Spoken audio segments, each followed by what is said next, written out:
Salut à tous, on se retrouve pour l'épisode 3260 du Zap Image. On commence aujourd'hui, ce dimanche 6 avril avec des anniversaires.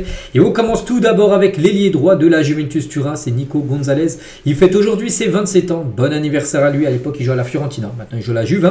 Il y a également Molina, donc arrière droit de l'Atlético Madrid, il fête également ses 27 ans. Par exemple Maxence Lacroix, défenseur français de Crystal Palace, il fête aujourd'hui ses 25 ans, bon anniversaire bien sûr à tous ces joueurs. On continue, on va parler maintenant de ce qui se passe aujourd'hui niveau football. Qu'est-ce qu'il y a? Tout d'abord en Bundesliga, deux rencontres, Saint-Pauli contre Gladbach et Union Berlin contre Wolfsburg, cet après-midi à 17h30 en Première Ligue. Chelsea se déplace à Brentford à 15h, Fulham, Liverpool, Tottenham, Southampton et le derby des deux Manchester. Manchester United reçoit Manchester City tout à l'heure à 17h30 du côté de la Liga. Voici le gros programme à Las Palmas, Real Sociedad, l'Atlético Madrid contre le FC Séville, Valladolid, Retafe et Villarreal contre Bilbao. Concernant le Barça, le Real, ils ont joué bien sûr hier. Samedi. Du côté de la Serie A, en belle rencontre ce soir, l'AS Roma contre la Juventus Turin, Atalanta Bergame, Lazio, ça reste aussi bien sûr une belle rencontre. Du côté du championnat italien et en Ligue 1, donc à 15h, Lens contre Saint-Etienne, Montpellier-Le Havre.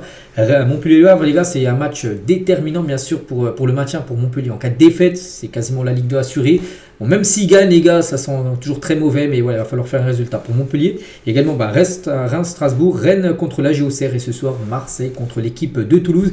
Et Marseille, on sait actuellement, c'est dans une période très compliquée. Marseille, il y a 8 jours, ils avaient joué contre Reims, ils avaient perdu 3-1 et depuis, on sait qu'il y a eu pas mal de trucs très compliqués là cette semaine. Les joueurs avaient 2 jours de repos qui a été annulé par Roberto De Zerbi. Et concernant le match de ce soir, Franck Macour assistera à ce Marseille-Toulouse ce soir au Vélodrome. Le Bostonien, donc cet Américain bien sûr, propriétaire de Marseille, sera surtout là pour faire un point avec Pablo Longoria, le président bien sûr de Marseille, sur la situation du football français à ce sujet. Son impatience est grandissante, dit-on même dans son entourage. Bon, cette visite bien sûr, parce que c'est rare quand même de voir Franck Macour venir assister à un match de Marseille. De temps en temps il vient, mais très rarement. Donc il sera là ce soir. Donc cette visite est prévue depuis mars, selon le journal La Provence. On continue, on va parler un peu mercato. Donc aujourd'hui on est le 6 avril. Donc le mercato, bon, c'est pas encore maintenant, c'est d'à peu près un mois et demi, 2 mois à peu près que vraiment tout va commencer à s'accélérer. Mais il y a pas mal de clubs qui préparent bien sûr leur futur mercato. Et tout d'abord, Facundo Medina, donc défenseur argentin de Lens, il devrait quitter Lens cet été. Donc le joueur dispose d'un bon de sortie. Lens, ils ont dit, il n'y a pas de souci, tu peux partir. Comme ça, on va récupérer bien sûr une belle somme d'argent. Donc plusieurs clubs sont intéressés. Marseille, Crystal Palace, le Bayer Leverkusen et l'AS Roma. Voilà, mais une chose qui est quasiment sûre, c'est qu'il ne referait pas une saison de plus du côté de Lens.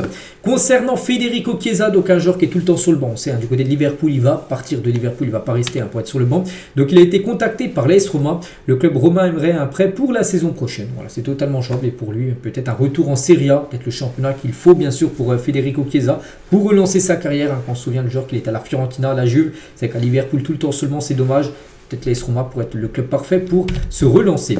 Concernant un autre joueur qui joue en Italie, enfin c'est Moschin, italien. Donc le Barça veut attirer Moschin cet été. Sa clause libératoire fixe à 52 millions d'euros parce que le Barça prépare l'après Robert Lewandowski. Et surtout le Barça aussi doit trouver le remplaçant de Victor Roque qui a été vendu à Palmeiras. Même s'il avait été prêté au Betis, ça fait un attaquant en moins.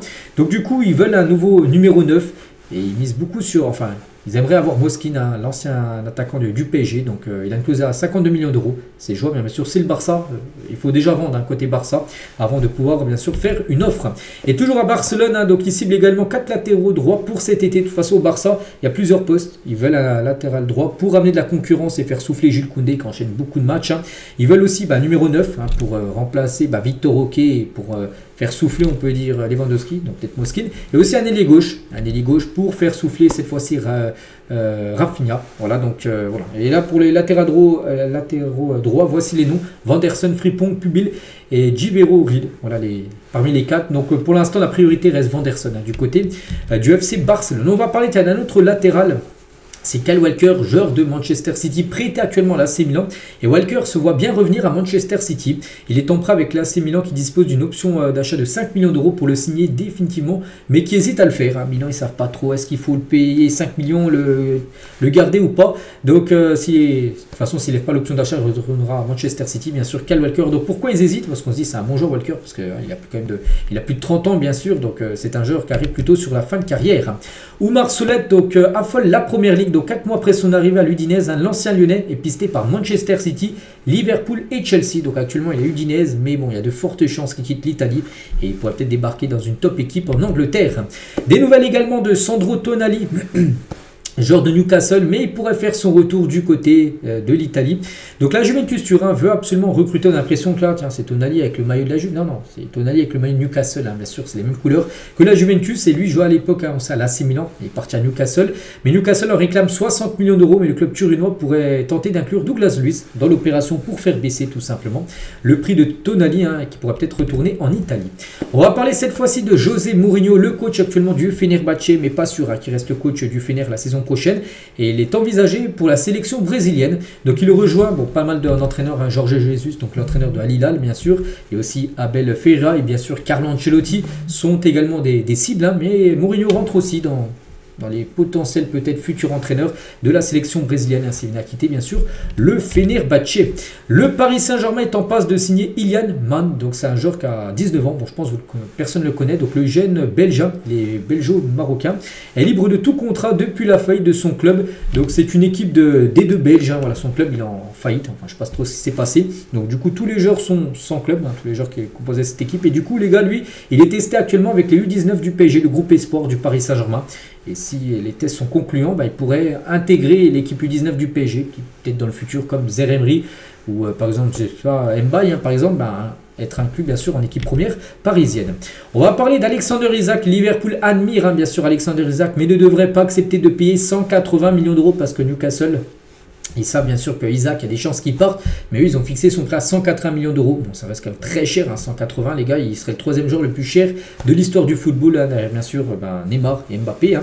Mbappé, c'était 185, hein, qu'il avait été transféré au PSG. Bon, bref, donc voilà, Liverpool aimerait, mais c'est beaucoup trop cher, tout simplement. Donc après, si le prix est revu à la baisse, là, Liverpool, bien sûr, pourrait être très intéressé. Kylian Mbappé sur Carlo Ancelotti. Donc Ancelotti, c'est quand il doit être un père. Quand il doit être un patron, quand il doit être un ami et quand il doit être un entraîneur, c'est un entraîneur légendaire. C'est très bien d'avoir un entraîneur comme lui du côté du Real Madrid. Donc voilà le beau message bien sûr de Mbappé sur son entraîneur. On va parler de Francesco Totti, une légende bien sûr italienne de l'AS Roma. Et il est en interview avec Cassano, aussi ancien joueur par exemple italien. Donc si Totti dit, si Lionel Messi avait été à l'AS Roma pendant 25 ans, tu sais combien de ballons d'or il aurait gagné? Donc Totti, donc il a dit 0. Hein. Cassano il a dit c'est ta faute, hein, tu es un idiot, tu aurais dû aller à Madrid parce que Totti à l'époque les gars il avait des touches avec le Real Madrid. Il n'a jamais voulu faire volte-face à l'AS Roma, il est resté bien sûr à Madrid, mais il serait peut-être allé au Real. Il aurait gagné bien sûr des trophées au Real Madrid, mais il n'a pas voulu, hein, il a dit Totti, je m'en fiche de gagner, j'ai gagné avec l'AS Roma, je suis resté 25 ans, c'est ma plus belle victoire. Voilà, donc il a été tout le temps bien sûr fidèle à cette équipe de l'AS Roma. Francesco Totti. On va parler de Jude Bellingham. Donc lui il a un souhait, bon il va pas faire bien sûr une Totti parce qu'il restera pas toute sa carrière, enfin il n'aura pas fait qu'un club parce qu'il a joué déjà dans le passé par exemple à Dortmund dans le passé, hein. Mais il se voit longtemps au Real Madrid, hein. Il se voit rester peut-être 10 voire 15 prochaines années du côté du Real Madrid, hein. Le Real Madrid est le club parfait pour moi, je suis heureux à Madrid et je pense que pendant les 10 voire 15 prochaines années je jouerai habillé en blanc, donc habillé bien sûr avec le maillot du Real Madrid. On va parler cette fois-ci du PSG et quelque chose qui fait beaucoup polémique, hein, le partenariat entre le PSG et Visit Rwanda. Donc, par exemple, tiens, sur les maillots d'entraînement du PSG, les chasubles, tout ça, donc il y a le sponsor Visit Rwanda qui paye 15 millions d'euros par saison au PSG pour figurer tout simplement sur le maillot, donc ça passe plus. Hein. Donc le pays dirigé par Paul Kagame est accusé de soutenir la rébellion du M23 au nord Kivu, en République démocratique du Congo. Hein. Donc Kimpembe et Kolomani d'origine congolaise ont contesté bien sûr cet accord. Hein. Donc Youssouf Mulumbu, ancien joueur du PSG, espère aussi que Paris en gros, retire et fasse plus de partenariat avec Visit Rwanda. En gros, hein, une pétition recueillant plus de 70 000 signatures réclame aussi à Nasser d'arrêter le partenariat et de trouver un autre partenaire, en gros. Hein.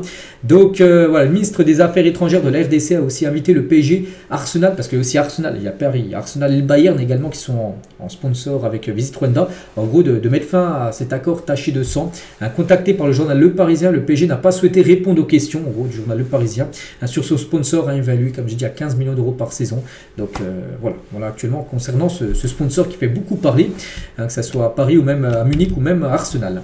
Officiel Ghana-Nigeria le 28 mai prochain à Londres, hein, ça sera un match amical. Voilà, donc belle rencontre, hein, Ghana-Nigeria, ça reste une belle affiche, hein, du football africain. Donc ça se jouera à Londres, hein, je ne sais pas dans exactement quel stade, peut-être à Wembley, peut-être dans le stade, j'en sais rien, de Chelsea, Stamford Bridge, j'en sais rien, mais ça se jouera dans la capitale anglaise. La Bundesliga ouvrira une fenêtre de transfert supplémentaire avant la Coupe du Monde des clubs, c'est déjà officiel du concernant de la Première Ligue. Il y aura une fenêtre de 10 jours pour les clubs anglais qui participeront à la Coupe du Monde des clubs pour recruter avant, bien sûr, cette Coupe du Monde des clubs. Et bien, c'est la même chose en Allemagne. Pour l'instant, c'est les deux championnats où il y aura une petite fenêtre de 10 jours qui sera ouverte du mercato. On verra, ça va se faire en France, en Espagne ou par exemple en Italie. Le Real Madrid va sortir un remake de sa collection 1999-2000. Elle célébrera le 25e anniversaire du sacre madrilène de 2000 de la Ligue des Champions.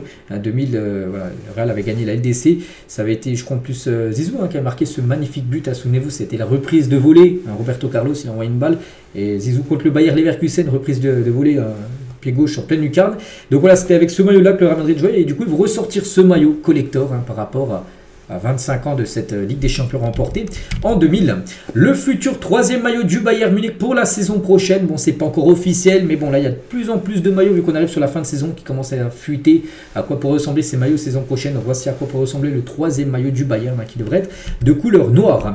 Concernant, tiens, Arsenal et ses gardiens à l'époque, hein, en 2015, Arsenal avait ses trois très grands gardiens. Donc, Petrosec, hein, qui était bien sûr le titulaire. Il y avait Martinez, maintenant qui est à Aston Villa. Et bien sûr, Szczesny, hein, maintenant qui est du côté du FC Barcelone. Et tiens, en parlant de Szczesny, bon, elle date pas d'il y a quelques semaines, mais c'était il y a quelques années. Et quand Szczesny, hein, devait prendre en photo, en gros, sa femme, hein, et on peut voir qu'il prenait pas en photo sa femme, il se prenait lui-même. Voilà, une petite info. Concernant le gardien, bien sûr, du FC Barcelone. Des nouvelles, tiens, d'Alex Morgan, ancienne joueuse de football des États-Unis. Hein, donc, elle annonce la naissance de son deuxième enfant avec son mari Servando Carrasco. Donc un fils prénommé Enzo. Donc félicitations bien sûr à eux. On continue, on va parler du Paris Saint-Germain. Et l'état du Parc des Princes dans quelques années, si un jour le PSG venait à quitter le parc, parce que vous savez que le PSG, les gars, il y a peut-être des chances qu'ils quittent le parc pour aller jouer dans un nouveau stade. C'est l'ambition, hein, bien sûr, du Paris Saint-Germain. Et avec l'intelligence artificielle, un Parc des Princes laissé à l'abandon, ça ressemblera à ça. Bien sûr, il n'y aura plus de pelouse, hein, les sièges seraient complètement abîmés. Bon après, même si le Paris Saint-Germain, il faut se dire, hein, venait à quitter le parc, le Parc des Princes sera jamais comme ça, bien évidemment. Une équipe jouerait, ça serait le Paris FC, j'en sais rien, qui viendrait jouer au Parc des Princes, ce serait le Stade Français, du coup, qui jouerait du côté du Parc des Princes. Voilà, le Parc des Princes ne sera jamais, bien sûr, comme cette image, hein, même si le PSG venait à quitter cette enceinte. Hein, mais bon, les supporters, hein, souhaitent toujours rester, bien évidemment, du côté du parc. Et on finit aujourd'hui, les gars, avec l'AC Milan, les grandes années de l'AC Milan, par exemple en 2006. Hein, regardez-moi, c'était sur le jeu, je sais pas, peut-être FIFA ou PES, j'en sais rien, mais regardez-moi cette équipe, les gars, avec du Tchechenko, Kaka, Seedorf, Pirlo, Maldini, Nesta. Hein, c'était le prime, bien évidemment, de l'AC Milan. Mais on sait que maintenant, actuellement, c'est une équipe qui est en grande difficulté depuis quand même pas mal d'années, depuis au moins, je pense, une dizaine d'années. Hein. Milan, les gars, c'est l'ombre de lui-même, voire peut-être même plus d'années, peut-être même 15 ans que Milan, les gars, est très très bas, hein, par rapport, si on les compare aux années 2006, hein, où c'était exceptionnel. Allez, moi je vous laisse, les gars. Voilà, toujours court un peu le dimanche. Nous, on se retrouve demain, on fera le point sur tout ce qui s'est passé ce week-end. Et je vous laisse, je vous souhaite une bonne journée et à demain.